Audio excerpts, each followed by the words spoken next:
All right, Dustin, you know I'm having this baby, and so I really am trying to eat better. Only the best for baby. Exactly. So I actually tried Gobble. Gobble, like as in gobbling up some good foodie? Exactly like that, Dustin. Okay. Gobble's Lean and Clean Dinner Plan. It's a subscription line, and it features low-calorie, low-carbohydrate recipes that really do help me eat my best. Now, the recipes feature high-quality lean proteins, healthy fats that are also rich in omega-3s, this is very important, minimal sugars and starches. And the very best part, all of this is under 600 calories per serving. Tell me more. So silly. Each week, Gobble actually delivers 3 or more, if you want, lean and clean recipes, and they come right to your doorstep. All the ingredients are pre-portioned and prepped. So you can actually get the meal straight to your table in 15 minutes. It's healthy eating, but it's also made really easy. Now, I like the pre-made meals as well. They're also healthy, filling, flavorful, set out in single portions. And that's really good for like those workday lunches or when you really need to get a fast meal on the dinner table. You know, those extra crazy days. And Gobble will work with your schedule. You can set brand new delivery days. If you're traveling, you can skip a week or you can cancel at any time. With Gobble, you're never locked into just one plan. Now that sounds so good, E. Now you got a deal I can gobble up? Right now, they're offering, Holding Court jurors a fantastic but limited time deal. You can get $120 off across 4 boxes, plus free shipping and free cookies, and they are really good. So go to gobble.com/Holding Court. That's GOBBLE.com/Holding Court today. Know that this offer is not available on their home site, so don't miss out. Gobble.com/Holding Court. Hey, y'all, I'm Eboni K. Williams here, host and attorney extraordinaire. Welcome to Holding Court, where we analyze the very latest in legal headlines, the ones that got all the streets talking. You know what we do? We dig deep into how the courts impact the culture. We break it down, going straight from gavel to your news feed. And every week, we keep it 100. Right, Dustin Ross? That's right.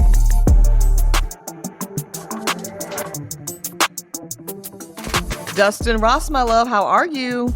I'm wonderful, wonderful, wonderful. Just counting down the days until, we have a new little somebody to love on around here. It's actually very insane. I don't think when I made this recording schedule, I was of good sound mind. To be candid, because we are literally now less than a week out, which is insane. Wow. But somebody got to pay the bills, so mama's at work. Wow. Here we go. Yes. Speaking of somebody paying the bills, probably I want to say at this point I'm going to crown her the most frequently named subject matter on Holding Court over our last 3.5 plus years of right. And of course, this is the one and only, drum roll please, Miss Halle Berry has found herself back on this docket. And, y'all have seen the headlines. This is all still around her ex-husband, Olivier Martinez, the son that they share that's 10, their ongoing custody battle. It's a hot damn mess. We're going to get into all of that. So we got Halle at the top of the show. Then we are going to get into, I guess I'll say some I told you so, but in a really positive way. What jurors a few weeks ago, we broke down the Supreme Court of it all. We talked about, how some structural changes to the Supreme Court are not only necessary, but possible. And lo and behold, not 2 days after we released that episode, or at least recorded, looky, current President Joe Biden, who is now lame duck, which we'll get to. At the time, he was still in the race, but now, whatever. Point being, Biden is laying it out. Biden has created a blueprint for what actual tangible Supreme Court reform could look like. And I want to break it down because, of course, we know it's not going to happen in the next 90 days. But I think that Biden actually is doing something smart and strategic here, and it's worth talking about. So we'll get into that. And last but certainly not least, and again, this is why I love that we don't crosstalk between episodes, D. I really got to hear just these 2 names, child. Don Lemon and Elon Musk, go. So I need to know what Dustin Ross thinks of it all. So we're going to start with Halle Berry. Halle Berry. Okay, so hey now, it's still summertime. Okay, so Halle Berry, y'all, is back in these headlines. I just don't think I can think of a more incompatible co-parenting situation, Dustin. Ever. I mean, literally, they are always in court. Always. Always. And both of them, it seems like, you would think at some Mm, point mm, one mm. party would just be like, sir, you got it, ma'am, you got it, not these Right. two. Right. Shit. This the ceasefire we need right here between Holly and these baby daddies. But And it's yes. also global. We noticed that? Uh-huh. Literally. Uh-huh. From land Yes. come sea. Yes. Shit. You know? Mm-hmm. I will Mm-hmm. say this to be messy for a minute. I remember when I first started practicing law, Dustin, and some of my Yeah. first cases in Charlotte were family law cases. And I had an Mm-hmm. old, brilliant attorney by the name of Bill Deal. And Bill Deal told me that when you see people acting like this here in divorce and, Mm-hmm. and dissolution, that was the best sex of life. Yeah, he did say that. This is an Wow. old ass. He's like, because whatever that energy is that draws Yeah. them to drag this shit out for 10 years, 12 Yeah. years, 30 million, 50 million, whatever that thing is at play between the two of them, know that at one time that was in the formation of the passion. Wow. Well, it makes sense because some of the Ah, yes, I can no, understand. what you gonna say, Dustin? Some of the best has been the worst. So I There we definitely go. I definitely I understand think this. that we might Yes. have Makes to, sense. Miss Hobbs, put that on the short list for a title suggestion. Mm-hmm. Sometimes the best Mm-hmm. is the worst, and That's right. that leaves a lot to inquire about. Okay, so Woo. facts on this one: a Los Angeles Superior Court judge has denied the ex parte motion that was brought by Halle Berry. Ex parte meaning just in her own, on her own behalf. Um, Mm-hmm. this week, Halle Berry wanted Olivier. They're both like almost 60, by the way. That just to note. Halle's 57, Olivier is 58. They were married for Mm-hmm. only 3 years. Throughout the 3 years of a marriage, they had the one son, Maceo, who is now 10. Mm-hmm. And when I tell you they just finalized this divorce because we covered it on Holding Court last year, Yes, we did. damn. I mean, this is crazy.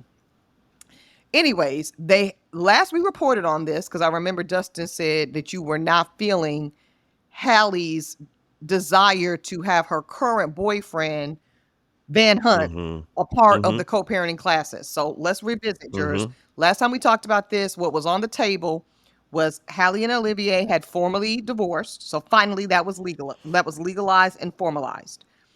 They were Yes. both ordered to attend co-parenting classes. That's how, I'm so sorry, but bad off they are in their own capacity, that they had to have court Mm-hmm. mandated co-parenting classes at this stage of the game with a 10-year-old. Halle wanted Van Hunt to be in the classes. Absolutely not. We're going to get back to him because he's a part of the new matter at hand. Anyway, they again, after filing in 2016, finally legalized divorce just in 2023. We talked about Maceo. Halle claimed that the ex-husband, Olivier, this is the new claim, has decided to postpone the sessions for the co-parenting class. I think they ordered 10 or something. It's a certain quantity they have to do, Dustin, Mm-hmm. to satisfy the court order. But Halle's saying, well, we're being held up because my ex, Olivier, wanted a summer break. Olivier said, it's the Olympics, bitch. I'm going. Right. Because he really does live in This France. this It's the most ghetto rich shit I've ever seen. Okay, I mean, right? seriously. Okay, so he's lollyganting around the south of France and Europe and all this stuff. She's mad because she's ready to go to co-parenting classes. He said, Olivier, that he would resume sessions he said, circle back to my assistant in the team in the fall, in September. And Halle is trying to force him to skip the summer break and let's go to class. She says that they were supposed to have finished 6 sessions by July 14th, which, very well might be the case. This is what her lawyer said, Mm-hmm. Dustin. It should never be necessary to seek judicial intervention solely to compel a party or to comply with their own agreements. Well, what I would say, see, he better be glad I'm not on the other side of the case, because it really should not be necessary to seek judicial intervention to raise your children. So one could argue There you that. go. So anyway, moving on. Mm-hmm. Halle says through counsel, I've tried to resolve these issues directly. He's refusing my efforts, yada, yada, yada, yada. His team says Halle Berry knowingly knew that I would be traveling and knew that I would be unable to communicate. This is a strong one. Halle is constantly attempting to harass and strong arm my client, Olivier, by forcing him into submission using her wealth and the legal professionals at her disposal. So let's just stay on that for a second. What do you think about that claim, Dustin, that it obviously is true that Halle Berry has significantly more money than this man and that she is leveraging her financial superiority to make him comply? Sounds like he's jealous to me. It sounds like some deep-rooted jealousy. I don't think he ever was really her teammate and rooting for her like that. You know what I mean? I think he always kind of wanted to come up based off his connection to her. I think that this is what it looks like. You know what I'm saying? When people have a jealousy of their partner and they are able to use certain elements of their lifestyle against them and they do it, that reads as jealous to me.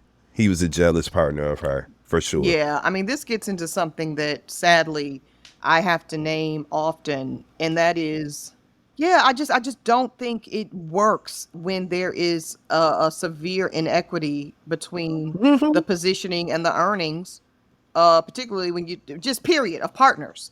Unevenly yoked. Yeah, I think there was a time and place where it did work, and we're no longer living in that time nor that place. And I agree with you because we haven't seen Olivier since Unfaithful.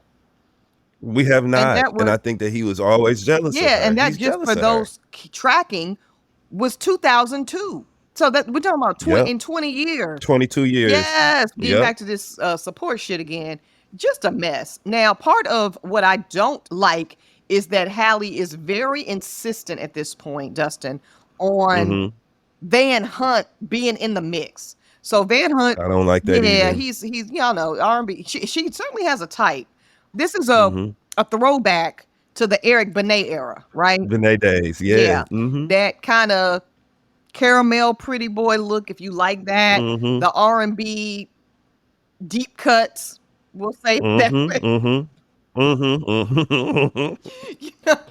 And we'll say Van. I know some songs, but and we'll say Van's cuts are deeper than Eric's because at least I mean, deep. They're very Eric, Yeah, Eric, we know. I ain't gonna hold you. I've been to an Eric Benet show before, but Van Hunt, anyway. Yeah, he's a little more obscure. That's right? the exact word. A little more obscure. A little more off the beaten path. Yeah, But she found him. You got the money over Olivier, which you've earned, and that's your flex, and you're entitled to that. But this notion, and she makes this in the court documents, Dustin, this argument that like Van Hunt is a big part of me and Maceo's life. And thus he needs to be included in the decision making. And I have an expectation that Olivier, my son's father, respects Van Hunt's decision making as a co-parent of. Now you lost Pump me. The brakes. Yeah, now you lost me. You can be with whoever you want to be with. And I'm going to tell you, Dustin, not for nothing, this was a part of my calculus as well when it comes to my decision to be a single mom by choice. Not that, another woman under that premise couldn't have participation in my daughter's life. But what you're never going to do ever in your whole goddamn oxygen-filled life is dictate to me how a third party of your choosing has substantial decision-making or influence. Why we say it at the same time? Yeah. Or influence on the raising of our child. Since it's a ridiculous proposition. And there's no amount of money in the world, Miss Halle Berry, that can make that applicable. I could see the conversation being had a different way if her and Van Hunt had been together for 20 years. You know what I mean? And this was a long-standing relationship where he is obviously a part of this child's life. And then, we figure out how that looks. But even then, to me, there needs to be clean distinctions and clean lines, that boundary, exactly what's going on here. And when it comes to the legalities of parenting, co-parenting, child support, all that shit, that is between the parents of that child. It has nothing to Can you do say with that whoever part your one more partner is time? at Who this. is it between? That is between the parents of that child, and it has nothing to do with whoever happens to be in your life at that time. She loves Van Hunt. He probably is a good man to her. We've seen her be Sure. happier with him than we've seen her be with anyone else. So there is something to be said for their relationship, but that does not equate to a legal, right to be involved in the business of parenting a child. It's just inappropriate. It's wholly inappropriate. And for all the reasons you Yeah. named. Number one, it's very much temporary in nature. And that's not, like you say, to disparage their relationship. It's been 3 years. That's a good run. But we all know, and this is no shade against Halle, but there's been others. That's why we having this conversation now. Right. And there will probably So- be more in the future. And I celebrate that for anybody. But this notion of someone holding a temporary romantic positioning in your life equates to them being a co-parent of any sort is egregious. It's erroneous. And it is not in the best interest of the child, which is, as we know, the controlling rule of law when it comes to all custody cases. The other piece, Halle, is Dustin said it. All things concerning young Maceo has to involve the parents. Absent an adoption process that I don't know about and you don't know about, where Van Hunt legally adopted young Maceo and is a legal third parent, the fuck out of here. If I'm the judge, that's what I'm saying. Like, you sound crazy. He has and again, Halle, despite the money and maybe Olivier is jealous, you chose him. You picked him. Right. You picked him. Right. So this is, when everybody's on the internet talking about women being accountable, this would be one of those moments of accountability. Miss Berry, you chose this man. And you chose this man after you already had experienced and were in real time experiencing a contentious co-parenting situation with Gabrielle, the first, Nyla's father. So this is now, you're a grown woman in your 40s. You picked another unequally yoked man to have a child with, which people do for all different reasons. And now you're going to sit here and try to play. We got a play daddy in the situation. Yeah. Because it's giving play daddy. And it's setting herself up for more just trouble in the future. That's what it looks like. The less hands in the pot, the better, especially when it comes to the matters, the business of being a parent. The less hands in the pot, the better. So I just don't see that ending well, her involving him. He is not a custodial parent of any sort. He don't have no rights to that child. And he should actually be saying, hey, leave me out of that, baby. I got your back. I'm here to support you in every way. Take me out the papers. Absolutely. As for Halle, flex where you can flex, but also don't overplay your hand when it comes to this Van Hunt situation, ma'am. It doesn't even, from a legal standpoint, Dustin, it doesn't serve her. Like, all the credibility she has in the other arguments she's making regarding Olivier, they kind of start to get undermined when you start bringing in this third party. So like you said, less hands in the kitchen, please. Holding Court is supported by HappyMammoth.com, the company that created the Hormone Harmony brand supplements. They're dedicated to making women's lives easier. How, you ask? Well, for starters, by taking the stigma off stressors that are part of our experience as women. I'm talking about sometimes chaotic hormonal changes that happen naturally and are experienced differently from one woman to the next. Whether it's your menstrual cycle or if you're going through perimenopause, menopause, or even postmenopause, we shouldn't just accept discomfort. Hormone Harmony supports mood and general well-being, and it can help with sleeplessness, stop occasional bloating, and other symptoms related to natural hormonal fluctuations some of us experience. There are over 17,000 reviews for Hormone Harmony, and women mention over and over that the biggest benefit is feeling like myself again. For a limited time, you can get 15% off your entire first order at HappyMammoth.com. Just use the code COURT at checkout. Don't accept discomfort as part of being a woman. Go to HappyMammoth.com and use the code COURT for 15% off today for Hormone Harmony.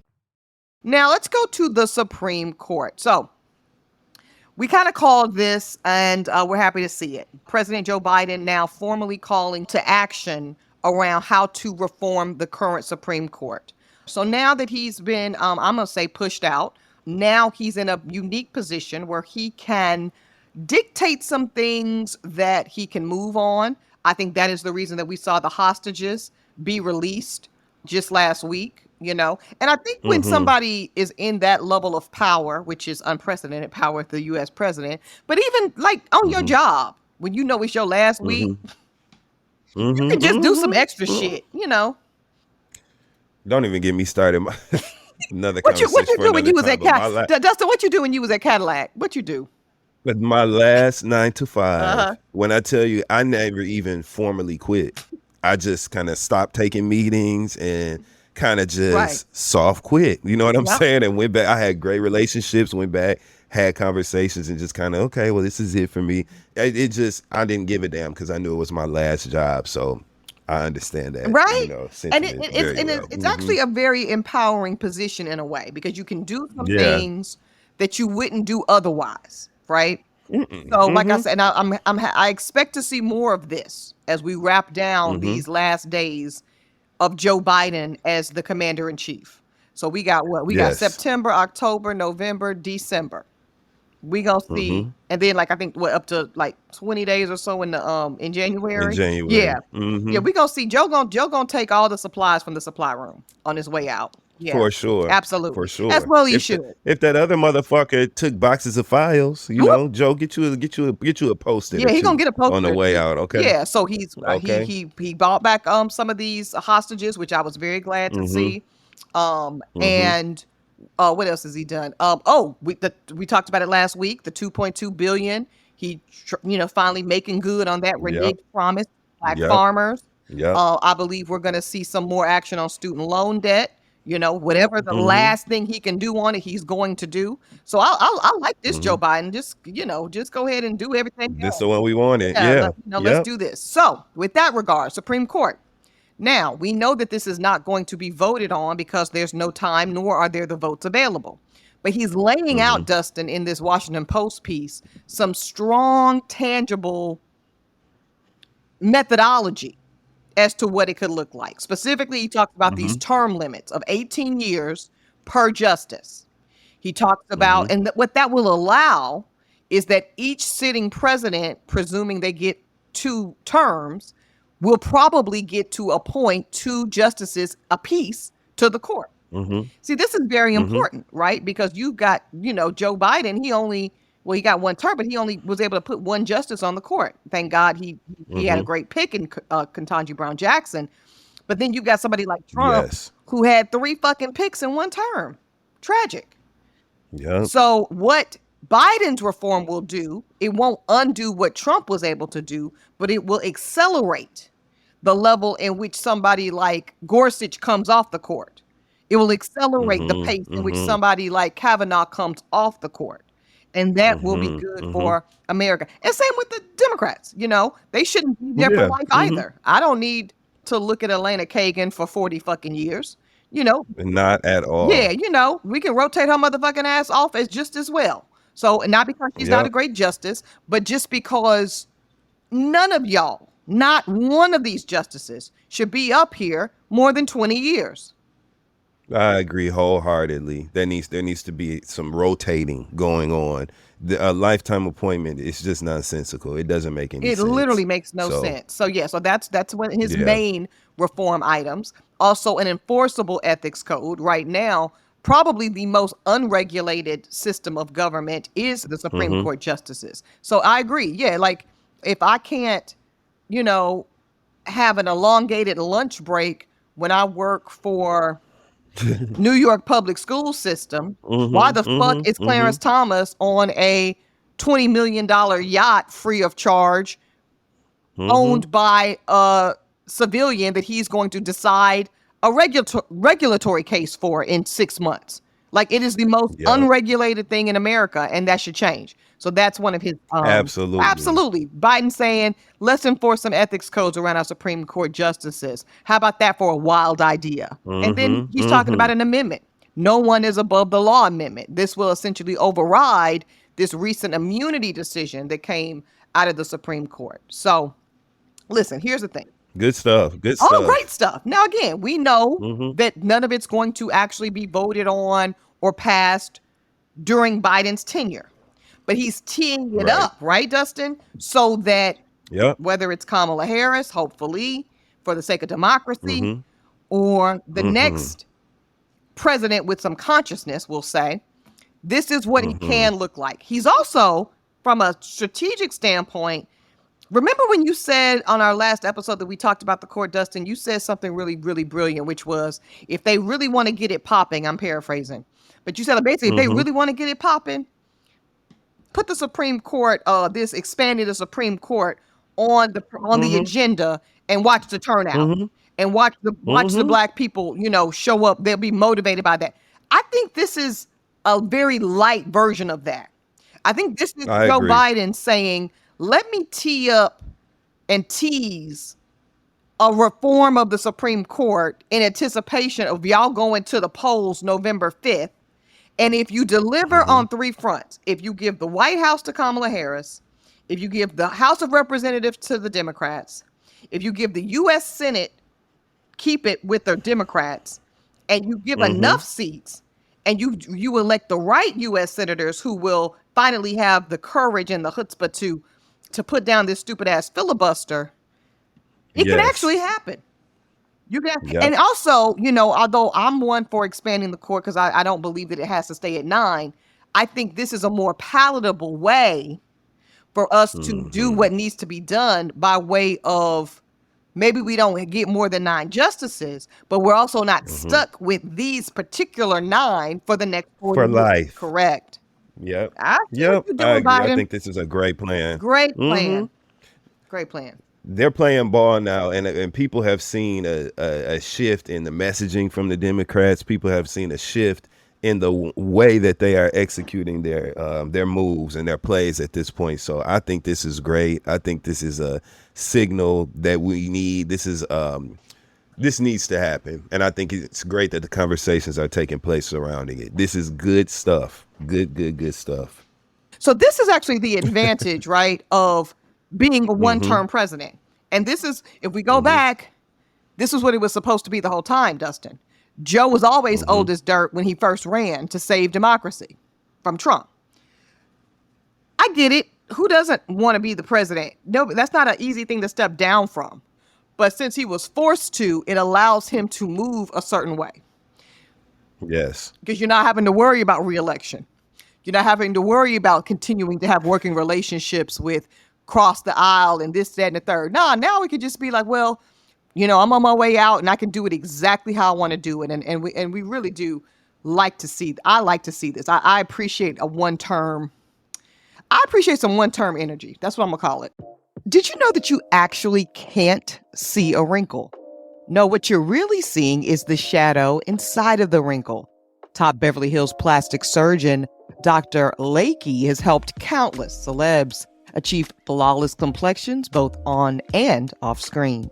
Now, he says the secret is to eliminate the shadow. Now, there are 2 ways in which you can do that. You can fill in the crease itself and reflect light away from the shadow. Fortunately, he's found a way that anyone can do it. They can achieve this flawless red carpet look right from home. It's called Deep Wrinkle Filler. Yeah, Deep Wrinkle Filler combines a unique blend of skin-like polymers and light-reflecting diamond dust to visibly fill in the look of fine lines and wrinkles. And best of all, this groundbreaking formula helps nourish the skin and improves its natural texture every time you use it. So go to BeverlyHillsMD.com/court to get up to 68% off your regular priced order with a 90-day money-back guarantee. If you want to visibly fill in stubborn wrinkles, go to BeverlyHillsMD.com/court today. Okay, last but not least, let's talk about Don Lemon, Elon Musk. Go, Dustin. I'm not gonna say shit else. Elon Musk, Don Lemon, go. First of all, when you lay down with pigs, right? Come on. You end up in shit, right? That's what that looks like. So I'm not surprised by any of this. Don Lemon had a very public, very robust exit from CNN. So some of us were happy to see him, spearheading a new show and still doing his thing. But when we found out that it was attached to Elon Musk and it was a Twitter exclusive, because we don't call the platform X, we will always and forever refer to it as Twitter. So when we found out that it was a Twitter exclusive, I know that's when my nerves began to tingle a little bit, because I'm like, damn, I don't think that that's gonna turn out well. Knowing Don Lemon's style, knowing that Elon Musk is clearly a Republican op, and he has very different politics from Don Lemon, and I knew that eventually that those things would not mesh well together. And sure as shit, here we go. Here we go. So, of course, Dustin is referring to the fact that Don Lemon has now filed suit. There is now a lawsuit from Don Lemon suing Elon Musk for canceling the Don Lemon talk show that was, scheduled to be on Twitter. Because, we're not calling it nothing but that. Okay. So, in addition to everything you said about the politics being not aligned, which, yes, but see, I've been following the career of Don Lemon a really long time. And let's just say, and even let's even say Elon Musk. I think both of those two are less political ideologues. So I think neither is Don Lemon reliably liberal or Democrat any more than I think Elon Musk is reliably Republican or conservative. I think both of That's a those good two point. are people that, and I don't mean this derogatory, although the term is normally used this way. I think they are power grifters. Both of them. By definition. By definition, correct. So I think when you've got power grifters, regardless of who's what, red, blue, left, right, I think that's not even really it. I think it's just an innate, constant conflict between those two types of individuals. And I'm talking about Don and Elon here. Because here's the thing about a good deal, and you know this, Dustin, we do deals all the time. There's a deal between us. There's a deal with, all of your various platforms, your business partners. We all do deals. A good deal, neither one is wholly satisfied. A good deal is both people should be partially satisfied. I even had this with my OB. Probably telling too much about business, but it's like at some point I am at what we call now advanced maternal age, meaning 35 and up with my pregnancy. So they don't like us older moms, Dustin, to go past our due date, period. They're ready to induce 2 seconds into the motherfucking due date. And I'm like, Doc, relax, And so we picked a date that I moved a little bit, she moved a little bit. So there is a date in which if baby girl has not made her arrival, she will be kicked out of this womb. She just will be. It's called an eviction. Okay. Now, I didn't feel good about the eviction date, but my OB does not feel good about the eviction date. And that's how we know it's a good eviction date. It's a good eviction. That's exactly right. So with Elon and Don, it's like if these two were able to figure out some terms that were agreeable in part to Elon, agreeable in part to Don, it probably could have proceeded. Neither one of them are of that rationale. So the lawsuit says that Elon Musk participated in fraud, misappropriated the use of Don Lemon's name, negligently represented Don Lemon's likeness, and just in general breach a contract for what was supposed to be the Don Lemon show exclusive to X. Now, I want to say Tucker Carlson still has a show that's exclusive to Twitter. Is that true? Let me look. I don't know. I stay as far away from his ass as I can. You watch that every night. I'm just like.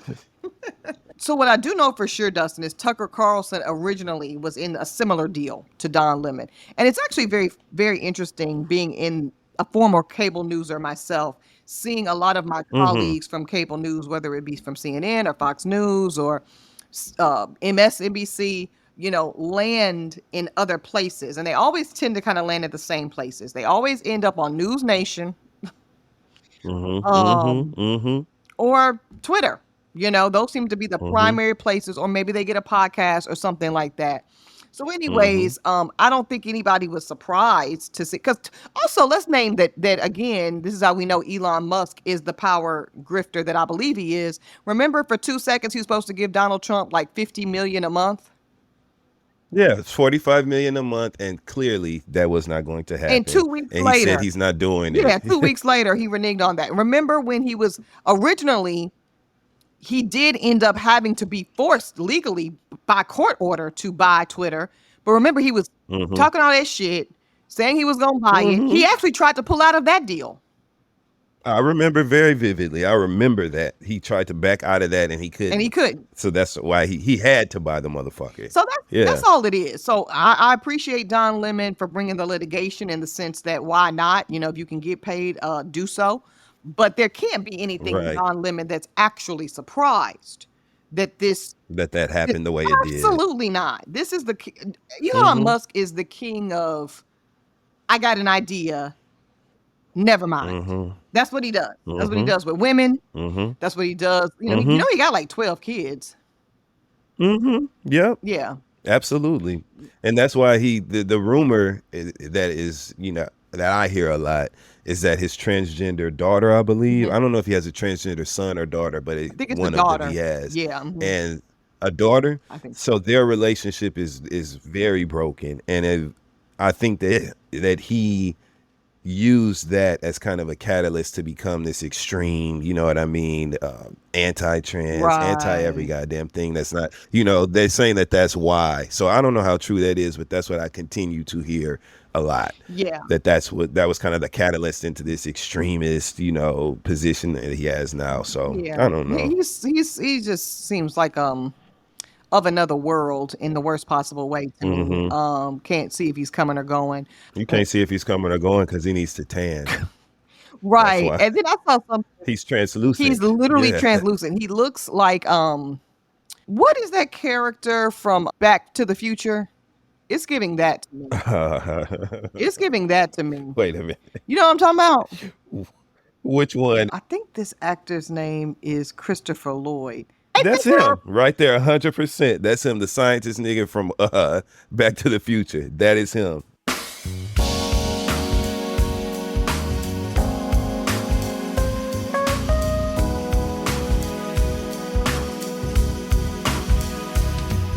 All right, so that's it. Don Lemon, we wish you, justice, as we do all the cases that come before.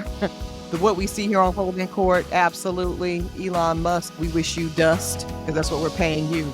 As always, jurors, thank y'all so much for staying with us. It's August. Enjoy the summer, y'all. Enjoy the sun. Enjoy the water. And keep your sunscreen on. Be safe out there for sure in these streets. Keep the faith. And Dustin, what would you like the people to do? Read their terms and conditions. That's it. Holding Court is produced by Uppity Productions. Host and executive producers here, Eboni K. Williams, yours truly, and the Dustin Ross.